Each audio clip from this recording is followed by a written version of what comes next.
এবার শীতকে সঙ্গে করে বিধ্বংসী গতিতে এগিয়ে আসছে ভারী বৃষ্টি। গত কয়েকদিন ধরে পরিষ্কার আকাশ থাকলেও এবার কিন্তু বড়সড় দুর্যোগ ঘনিয়ে আসছে বাংলার বুকে। কিন্তু ঠিক কোন এলাকায় বড়সড় দুর্যোগ ঘনিয়ে আসবে এবং কোন দিকেই বা হাড় কাঁপানো শীত পড়বে তা নিয়ে এই ভিডিওতে আপনাদেরকে বিস্তারিতভাবে জানিয়ে দেব। আপনি ভিডিওটি অবশ্যই শেষ পর্যন্ত দেখবেন। ভিডিওটি ভালো লাগলে একটি লাইক করবেন, আর এইরকমই লেটেস্ট ও হেল্পফুল ভিডিওগুলি সবার প্রথম দেখার জন্য আমাদের চ্যানেলটিকে সাবস্ক্রাইব করে পাশের বেল আইকনটি বাজিয়ে দেবেন। চলুন এক নজরে দেখে নেওয়া যাক। পশ্চিমী ঝঞ্ঝার দাপটে রাজ্যে শীতের আমেজ ফিকে হচ্ছে। আলিপুর আবহাওয়া দপ্তর জানিয়েছে আগামী এক সপ্তাহ তাপমাত্রার বিশেষ পরিবর্তনের সম্ভাবনা নেই। ফলে সরস্বতী পুজোতেও দক্ষিণবঙ্গে শীতের বদলে অনুভূত হবে বসন্তের উষ্ণতা। রবিবার থেকে তাপমাত্রা আরও বৃদ্ধির পূর্বাভাস দেওয়া হয়েছে। আপাতত কলকাতা ও সংলগ্ন জেলায় জাঁকিয়ে শীত ফেরার সম্ভাবনা নেই। জেলাগুলিতে সর্বনিম্ন তাপমাত্রা 14 থেকে 16 ডিগ্রির আশেপাশেই থাকবে। বৃষ্টির সম্ভাবনা না থাকলেও পূবালি বাতাসের জেরে জলীয় বাষ্প ঢুকছে রাজ্যে। উত্তরে হাওয়া বাধা পাওয়ায় জাঁকিয়ে শীতের ইনিংস এখন কার্যত শেষের মুখে। পাশাপাশি উত্তরবঙ্গেও তাপমাত্রা সোমবারের পর থেকে 2 থেকে 3 ডিগ্রি বাড়বে। ঘন কুয়াশার সতর্কতা জারি করা হয়েছে দার্জিলিং, জলপাইগুড়ি, কোচবিহার, মালদা, উত্তর ও দক্ষিণ দিনাজপুরে। তো এরপর আমরা লাইভে বৃষ্টির খবরটা দেখে নেব। প্রথমে আমরা যদি পশ্চিমবঙ্গের দক্ষিণবঙ্গের এলাকাগুলো দেখি, তো আজ সকালের দিকটাতে যা দেখতে পাওয়া যাচ্ছে তাতে কলকাতা, কৃষ্ণনগর, দুর্গাপুর, ধানবাদ, এদিকে দেওঘর, বহরমপুর, মুর্শিদাবাদ, মেদিনীপুর, এদিকে জামশেদপুর, ঝাড়গ্রাম, খড়গপুর, মোটামুটি দক্ষিণবঙ্গের অধিকাংশ এলাকার আবহাওয়া পরিষ্কারই দেখতে পাওয়া যাচ্ছে। কোথাও সেই রকমভাবে বৃষ্টির সম্ভাবনা নেই। আর উত্তরবঙ্গের মধ্যেও দার্জিলিং থেকে শুরু করে এদিকে কালিম্পং, কার্শিয়ং, জলপাইগুড়ি, আলিপুরদুয়ার, কোচবিহার, মোটামুটি উত্তরবঙ্গেরও সমস্ত এলাকার আবহাওয়া পরিষ্কার থাকবে। আর বাংলাদেশের মধ্যে সমুদ্র উপকূলবর্তী এলাকাগুলোতে কোনো রকম নতুন কোনো ইফেক্ট পড়তে দেখতে পাওয়া যাচ্ছে না। পশ্চিমবঙ্গ এবং বাংলাদেশে বলা যায় যে সকালের দিকটাতে সমস্ত এলাকার আবহাওয়া পরিষ্কারই থাকবে। উত্তরবঙ্গের যদি আমরা কথা বলি, তো উত্তরবঙ্গের মধ্যে দার্জিলিংয়ে কিছুটা হালকা আভাস থাকবে, যদিও পরিমাণে অনেকটাই কম। তবে এদিকে কালিম্পং, কার্শিয়ংয়ে বৃষ্টির সম্ভাবনা নেই বললেই চলে। সেই সঙ্গে জলপাইগুড়ি, আলিপুরদুয়ার, কোচবিহার এই সমস্ত এলাকাগুলোতেও কিন্তু পরিষ্কার আবহাওয়াই থাকবে। বাংলাদেশের মধ্যে নতুন কোনো দুর্যোগের সম্ভাবনা দেখতে পাওয়া যাচ্ছে না আপাত গতিতে দুপুরের দিকটাতে। আমরা রাতের দিকটা যদি দেখে নিই, রাতের দিকের মধ্যে নতুন কোনো চেঞ্জেস নেই। মোটামুটি বলাই যায় অধিকাংশ এলাকার আবহাওয়া সম্পূর্ণই পরিষ্কার থাকবে। আগামীকালের আবহাওয়াটা আমরা যদি দেখি, তো সকালের দিকটাতে সেরকমভাবে পরিবর্তন দেখতে পাওয়া যাচ্ছে না। দুপুরের দিকেও একই থাকবে এবং রাতের দিকেও নতুন কোনো দুর্যোগ নেই। মানে বলাই যায় যে আগামী 24 থেকে 48 ঘন্টার আবহাওয়া সম্পূর্ণ পরিষ্কার থাকবে পশ্চিমবঙ্গ এবং বাংলাদেশে।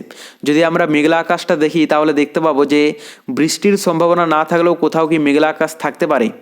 দক্ষিণবঙ্গের এলাকাগুলো যদি দেখি, তো দক্ষিণবঙ্গের মধ্যে শুধুমাত্র কলকাতার পাশাপাশি এলাকাগুলোতে হালকা মেঘের একটা স্পট পড়তে দেখতে পাওয়া যাচ্ছে, যার মধ্যে এখানে শ্রীরামপুর, বারাসাত এই সমস্ত এলাকাগুলো জুড়ে কিন্তু হালকা মেঘের একটা স্পট থাকবে সকালের দিকটাতে। বাদবাকি এলাকাগুলোর আবহাওয়া সম্পূর্ণই পরিষ্কারই থাকবে। আর উত্তরবঙ্গের মধ্যে এখানে যে সমস্ত এলাকাগুলোতে মেঘের স্পট পড়তে পারে, তার মধ্যে এখানে দার্জিলিং আছে, কালিম্পং আছে, এগুলোতে কিন্তু হালকা মেঘের স্পট পড়তে দেখতে পাওয়া যাচ্ছে। বাদবাকি জলপাইগুড়ি, আলিপুরদুয়ার, কোচবিহার এগুলোতে সম্পূর্ণই পরিষ্কার আকাশ থাকবে। বাংলাদেশের মধ্যে সমুদ্র উপকূলবর্তী এলাকাগুলোতে কোনো রকম ইফেক্ট পড়তে দেখতে পাওয়া যাচ্ছে না। সম্পূর্ণ এলাকার আবহাওয়া পরিষ্কার এবং ভিতরের এলাকার মধ্যেও কিন্তু সেই রকমভাবে ইফেক্ট নেই। শুধুমাত্র এখানে যে সমস্ত এলাকাগুলোতে হালকা মেঘের একটা স্পট পড়তে পারে, তার মধ্যে এখানে গাইবান্ধা, নলডাঙ্গা, সুন্দরগঞ্জ, চিলমারি এই সমস্ত কয়েকটি এলাকা আছে যেগুলোতে হালকা একটা মেঘের স্পট থাকবে। দুপুরের দিকটা আমরা যদি দেখে নিই, দুপুরের দিকের মধ্যে নতুন কোনো দুর্যোগ বা ইফেক্ট পড়তে দেখতে পাওয়া যাচ্ছে না। উত্তরবঙ্গে হালকা ইফেক্ট থাকবে দার্জিলিং সহ কালিম্পং, কার্শিয়ংয়ে। বাদবাকি পশ্চিমবঙ্গ, বাংলাদেশের সমস্ত এলাকার আবহাওয়া সম্পূর্ণ পরিষ্কার।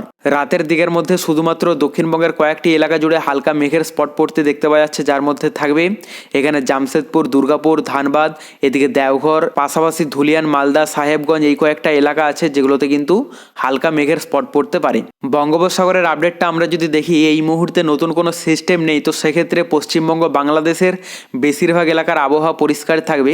তবে এখানে কিছুটা দুর্যোগপূর্ণ আবহাওয়া দেখতে পাওয়া যাচ্ছে চেন্নাইয়ের কাছাকাছি এলাকাতে।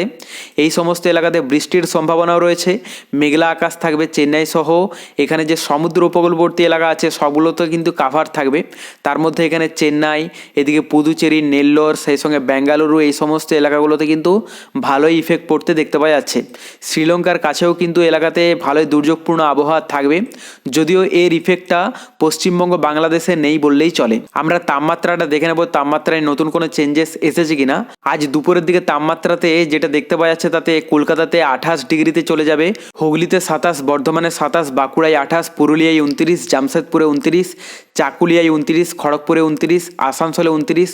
তো মোটামুটি 28-29 ডিগ্রির মধ্যেই থাকবে অধিকাংশ এলাকার তাপমাত্রা, বিশেষ করে দক্ষিণবঙ্গের জেলাগুলোতে। আর এদিকে উত্তরবঙ্গের মধ্যে দার্জিলিংয়ে 18 ডিগ্রিতে চলে যাবে, কালিম্পংয়ে 19, কার্শিয়ংয়ে 19, জলপাইগুড়ি, আলিপুরদুয়ার, কোচবিহারে মোটামুটি 25 থেকে 27 ডিগ্রির মধ্যেই থাকবে। আর বাংলাদেশের মধ্যে সমুদ্র উপকূলবর্তী এলাকাতে যা দেখতে পাওয়া যাচ্ছে তাতে 25-26 ডিগ্রির মধ্যে। আর ভিতরের এলাকার মধ্যে অধিকাংশ এলাকার তাপমাত্রা থাকতে পারে 26-27 ডিগ্রির মধ্যে। তবে কিছুটা তাপমাত্রা কম থাকতে পারে রংপুরে 27 ডিগ্রি, ঠাকুরগাঁয়ে 26, পঞ্চগড়ে 27, আর বাদবাকি এলাকাগুলোর আবহাওয়া মোটামুটি 26-27 ডিগ্রির মধ্যেই দেখতে পাওয়া যাচ্ছে। রাতের দিকটা আমরা যদি দেখে নিই তো রাতের দিকের মধ্যে এখানে কলকাতাতে 19 ডিগ্রিতে চলে যাবে, কৃষ্ণনগরে 15, দুর্গাপুরে 17, ধানবাদে 17, এদিকে জামশেদপুরে 17, খড়গপুরে 17, পুরুলিয়াতে 16, বাঁকুড়ায় 16, বর্ধমানে 15। তো মোটামুটি 15 থেকে 17 ডিগ্রির মধ্যেই থাকবে অধিকাংশ এলাকার তাপমাত্রা। আর এদিকে উত্তরবঙ্গের মধ্যে দার্জিলিংয়ে 7 ডিগ্রিতে চলে যাবে, কালিম্পংয়ে 9, কার্শিয়ংয়ে 12, জলপাইগুড়ি, আলিপুরদুয়ার, কোচবিহারে মোটামুটি 15 ডিগ্রির মধ্যে থাকবে।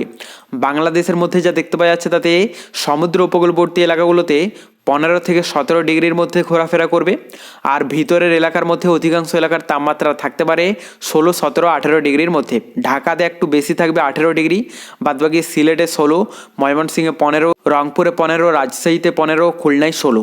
তবে পরবর্তীতে বঙ্গোপসাগরে নতুন কোনো দুর্যোগের আভাস পেলে আমরা আপনাদেরকে লাইভে জানিয়ে দেব। তার জন্য চ্যানেলটিকে সাবস্ক্রাইব করে রাখতে ভুলবেন না।